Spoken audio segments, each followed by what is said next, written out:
SET NET coaching क्लासेसमध्ये मी प्राध्यापक Shinde S तुम्हा सर्व विद्यार्थ्यांचे अगदी मनापासून पुन्हा एकदा सहर्ष स्वागत करतो. विद्यार्थी मित्रांनो, गेले काही लेक्चर आपण हायर एज्युकेशन सिस्टीम या युनिटचा अभ्यास करत आहोत. कालच्या लेक्चरमध्ये आपण शिक्षण क्षेत्राशी निगडीत जे काही महत्त्वाचे आयोग आहेत तर त्यांच्याबद्दल माहिती घेतलेली आहे. आजच्या लेक्चरमध्ये आपण हायर एज्युकेशन सिस्टीममधील काही महत्त्वाच्या प्रश्नांबद्दल चर्चा करणार आहोत. त्यासोबतच काही शैक्षणिक कार्यक्रम आहेत तर ते देखील पाहणार आहोत. परीक्षेच्या दृष्टीने जर विचार केला तर हे जे कार्यक्रम आहेत शिक्षणाशी निगडीत असे तर ते फारसे असे महत्त्वाचे नाहीत किंवा त्यावरती प्रश्न हे विचारले जातीलच असे देखील नाही आहे. म्हणजे आपण त्याला कमी महत्त्वाचे असे म्हणू शकतो. तर त्यामुळे आपण त्यांच्याबद्दल फारशी अशी जास्त माहिती घेणार नाही आहे, परंतु त्यांच्याबद्दल माहिती असावी म्हणून आपण त्याबद्दल थोडक्यात जाणून घेऊया. तर आजच्या लेक्चरला आपण सुरुवात करूया. जे काही शिक्षणाशी संबंधित असे कार्यक्रम आहेत, साक्षरता अभियान आहेत, तर त्यामध्ये पहिला जो कार्यक्रम सुरू करण्यात आलेला 1978ला तर तो होता राष्ट्रीय प्रौढ शिक्षण कार्यक्रम.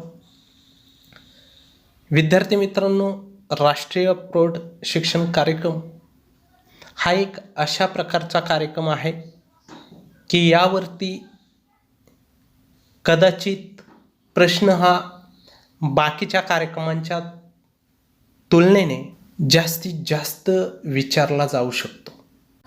म्हणजे राष्ट्रीय प्रौढ शिक्षण कार्यक्रम यावरती प्रश्न हे विचारले जाऊ शकतात परीक्षेमध्ये. त्यामुळे हा अतिशय महत्त्वाचा असा कार्यक्रम आहे. नॅशनल अडल्ट एज्युकेशन प्रोग्राम असं त्याला आपण इंग्लिशमध्ये म्हणू शकतो. या कार्यक्रमाचा उद्देश हा 15 ते 35 वयोगटातील निरक्षरांपर्यंत शिक्षणाच्या सुविधा पुढील 5 वर्षात पोहोचवणे असा होता. म्हणजे हा कार्यक्रम 1978ला सुरू करण्यात आला आणि तिथून पुढे 5 वर्षामध्ये जो 15 ते 35 वयोगट असेल की जे निरक्षर आहेत तर त्यांच्यापर्यंत शिक्षणाच्या सुविधा या पोहोचवण्याचं उद्दिष्ट हे ठेवण्यात आलेले होते आणि हा कार्यक्रम सुरू करण्यात आला होता. दुसरा जो कार्यक्रम होता तर तो होता राष्ट्रीय साक्षरता मिशन. 5 मे 1988ला या कार्यक्रमाची सुरुवात करण्यात आली. या कार्यक्रमाचा उद्देश हा 15 ते 35 या वयोगटातील निरक्षरांना कार्यात्मक साक्षर बनवणे, म्हणजेच त्यांना साक्षरतेचे प्रमाण या कार्यक्रमाच्या मदतीने माध्यमातून वाढवायचं होतं सरकारला. शिवाय या कार्यक्रमाचं तत्त्वच असं होतं की एकाने एकाला शिकवायचं, जेणेकरून जास्तीत जास्त लोक हे साक्षर होतील.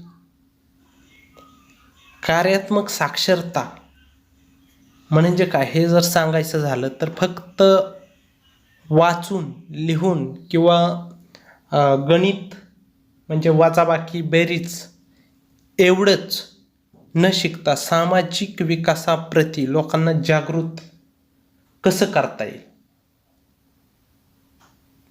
तर हे शिकणे किंवा लोकांना जागृत करणे,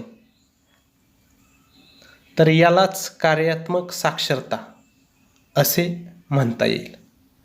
म्हणजेच याचा उद्देशच हा होता की कार्यात्मक साक्षर बनवायचं, म्हणजे 15 ते 35 या वयोगटातील जे निरक्षर आहेत तर त्यांना. त्यानंतर जो पुढील कार्यक्रम होता तर तो होता साक्षर भारत, जो 8 सप्टेंबर 2009ला सुरू करण्यात आला. यामध्ये स्त्री साक्षरतेवर भर तसेच पंचायत राज व्यवस्थांचा सहभाग वाढविण्यावर भर देण्यात आलेला होता.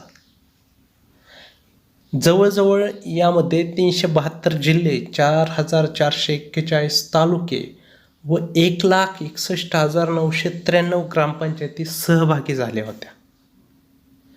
11व्या योजनेचे उद्दिष्ट हे 80% साक्षरता प्राप्त करणे हे होते. म्हणजे साधारणतः याच कालावधीत साक्षर भारत हा कार्यक्रम सुरू करण्यात आला होता. त्यानंतर कार्यक्रम जो आला किंवा योजना जी आली तर ती होती प्राथमिक शिक्षण योजना. त्यालाच इंग्लिशमध्ये आपण ऑपरेशन ब्लॅकबोर्ड असे देखील म्हणू शकतो. ही देखील परीक्षेच्या दृष्टीने महत्त्वाची अशी योजना आहे. ऑपरेशन ब्लॅकबोर्ड ही योजना 1987 ते 88च्या दरम्यान सुरू करण्यात आलेली. या कार्यक्रमाचा उद्देश हा प्राथमिक शाळांना मूलभूत सुविधा पुरवणे हा होता. मग त्यामध्ये खडू असेल, फळा असेल, नकाशा असेल तर इत्यादी ज्या मूलभूत गरजा आहेत तर त्या प्राथमिक शाळांना पुरवणे हा उद्देश या ऑपरेशन ब्लॅकबोर्ड या शिक्षण योजनेचा होता. 2002 ते 2003मध्ये ही योजना जी होती ऑपरेशन ब्लॅकबोर्ड तर ती सर्व शिक्षा अभियानात एकरूप करण्यात आली, वर्ग करण्यात आली. त्यानंतर पुढील जी योजना आहे तर ते आहे मध्यान्ह आहार योजना. ही योजना 15 ऑगस्ट 1995ला सुरू करण्यात आली. या योजनेचा उद्देश होता की शाळेतील पटनोंदणी व उपस्थिती वाढवण्यासोबत विद्यार्थी पोषण स्तरात वाढ करणे. म्हणजे विद्यार्थ्यांची तर संख्या वाढवायचीच, परंतु त्यासोबतच विद्यार्थ्यांना पोषक असं अन्न द्यायचं. त्यानंतर सुरुवातीला 1ली ते 5वीपर्यंत 2007 पासून 8वीपर्यंत देखील ही योजना सुरू करण्यात आली. प्राथमिक शाळातील विद्यार्थ्यांना 1ली ते 5वी पर्यंतच्या साधारणतः 450 कॅलरीज व 1200 ग्राम प्रोटीन देणे हा देखील उद्देश या योजनेचा होता. उच्च प्राथमिक शाळेतील विद्यार्थ्यांना 6वी ते 8वी पर्यंत 700 कॅलरीज व 20 ग्रॅम प्रोटीन देणे हा उद्देश होता. 2011-12मध्ये 6,46,00,000 विद्यार्थ्यांना या योजनेचा लाभ मिळाला. प्राथमिक शिक्षणातील एवढ्या मोठ्या संख्येला अन्न सुरक्षा देणारी जगातील सर्वात मोठी योजना ही मध्यान्ह आहार योजना होते. त्यानंतर पुढचा जो कार्यक्रम आहे, योजना आहे किंवा अभियान आहे तर ते आहे सर्व शिक्षा अभियान. हे सर्वात प्रसिद्ध असे अभियान आहे जे 2001मध्ये सुरू करण्यात आले. या अभियानाचं ब्रीदवाक्यच होतं की सब पडे सब बडे.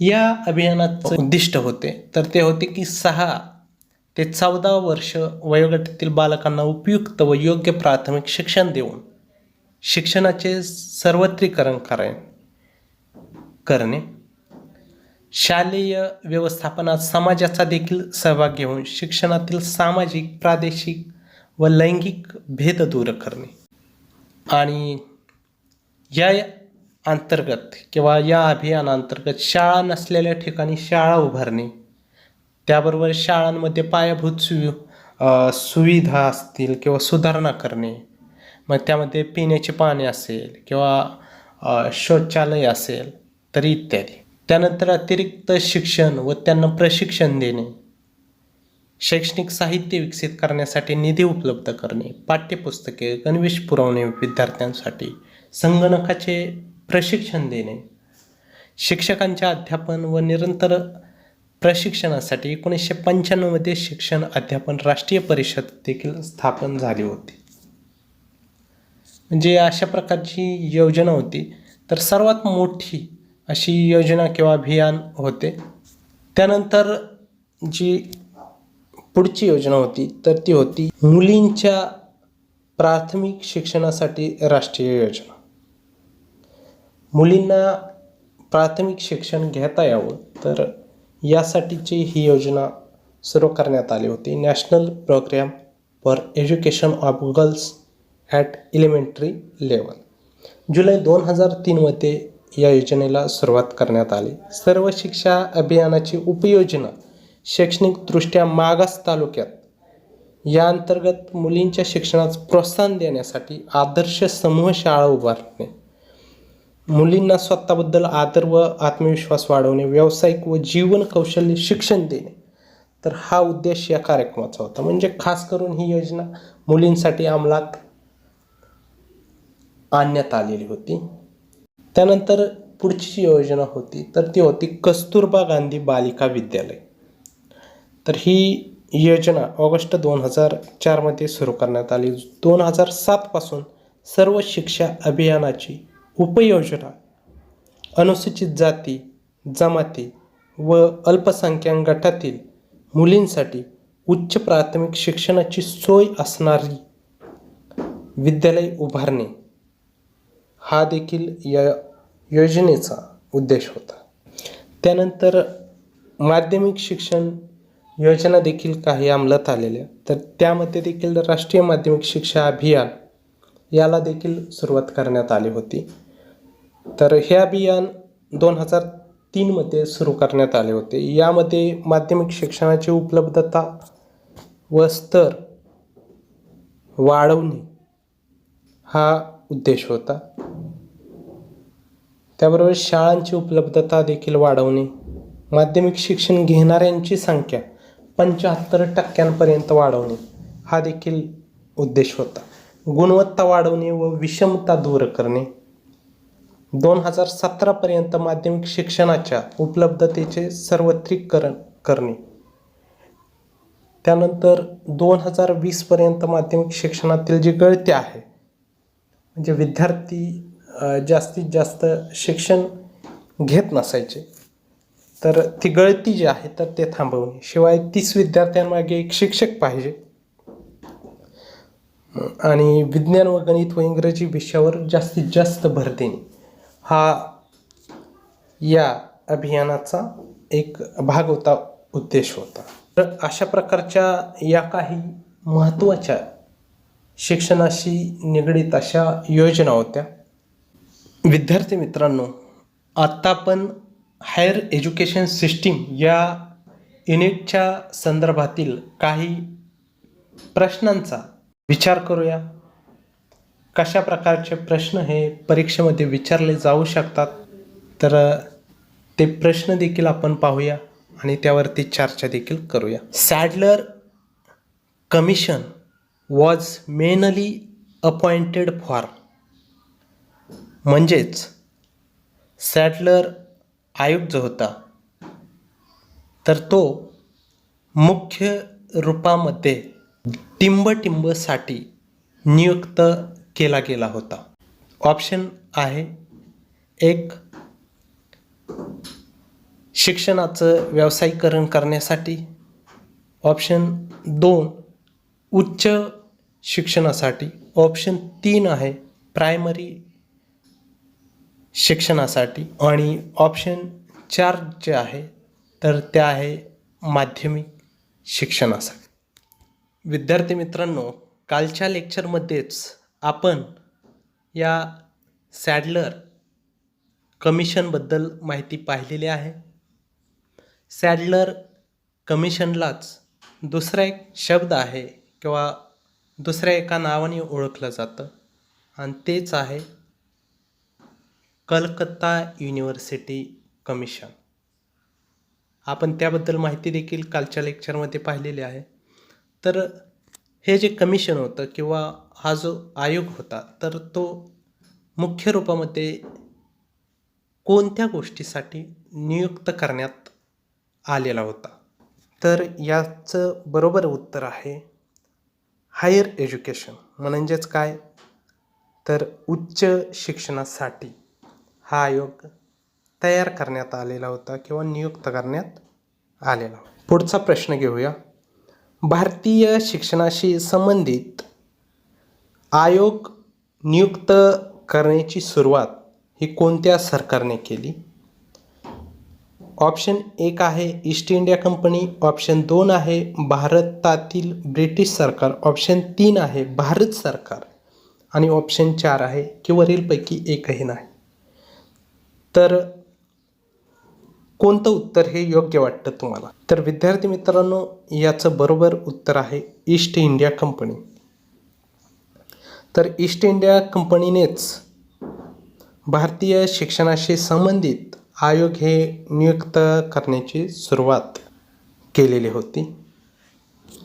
त्यानंतर पुढचा जो प्रश्न आहे तो आहे भारतामध्ये प्राथमिक शिक्षणाची चौकशी करण्यासाठी सगळ्यात अगोदर किंवा सर्वप्रथम शिक्षण आयोग हा कधी तयार करण्यात आला होता?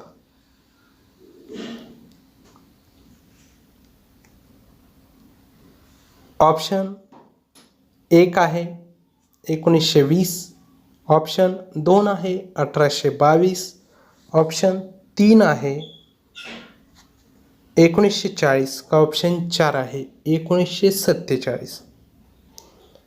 तर विद्यार्थी मित्रांनो, या प्रश्नाचे अचूक उत्तर आहे 1920. कारण की भारतामध्ये प्राथमिक शिक्षणाची चौकशी करण्यासाठी सगळ्यात अगोदर किंवा सर्वप्रथम शिक्षण आयोग जो तयार करण्यात आला होता, नियुक्त करण्यात आला होता, तर तो 1920मध्येच करण्यात आला होता. त्यानंतर पुढील प्रश्न घेऊया. सर्वात अगोदर किंवा सर्वप्रथम भारतीय शिक्षण आयोगाचे अध्यक्ष हे कोणाला बनवले गेले होते? ऑप्शन 1 आहे सायमन, ऑप्शन 2 आहे मेकाले, ऑप्शन 3 आहे सर विल्यम हंटर का ऑप्शन 4 आहे चार्ल्स पर. तर या प्रश्नाचे देखील उत्तर हे तुम्हाला माहीत असायला हवं, कारण की याबद्दल देखील आपण कालच्या लेक्चरमध्ये चर्चा केलेली आहे. भारतीय शिक्षण आयोग हा आपण कालच्या लेक्चरमध्येच पाहिलेला आहे, याच्याबद्दल माहिती जाणून घेतलेली आहे. तर या भारतीय शिक्षण आयोगाचे जे अध्यक्ष होते तर ते सर्वप्रथम सर विल्यम हंटर यांना बनवण्यात आलेले होते. त्यानंतर पुढील प्रश्न घेऊया. सगळ्यात महत्त्वाचा असा प्रश्न आहे की कोणत्या देशांनंतर भारताची उच्च शिक्षण प्रणाली ही जगातील तिसरी सर्वात मोठी शिक्षण प्रणाली आहे? ऑप्शन 1 आहे चीन आणि युनायटेड किंगडम, ऑप्शन 2 आहे चीन आणि जर्मनी, ऑप्शन 3 आहे युनायटेड स्टेट्स आणि जर्मनी का ऑप्शन 4 आहे युनायटेड स्टेट्स आणि चायना किंवा चीन. तर या प्रश्नाचं अचूक उत्तर आहे युनायटेड स्टेट्स आणि चीन. म्हणजेच भारताची उच्च शिक्षण प्रणाली ही युनायटेड स्टेट्स आणि चीन नंतरची सर्वात मोठी ही तिसऱ्या नंबरची उच्च शिक्षण प्रणाली आहे. पुढील प्रश्न आहे शिक्षण क्षेत्रातील सेवांसाठी पहिला भारतीय उपग्रह हा कोणता होता? ऑप्शन 1 आहे सॅट एजू, ऑप्शन 2 आहे इनसॅट बी, ऑप्शन 3 आहे एजूसॅट की ऑप्शन 4 आहे इनसॅट सी.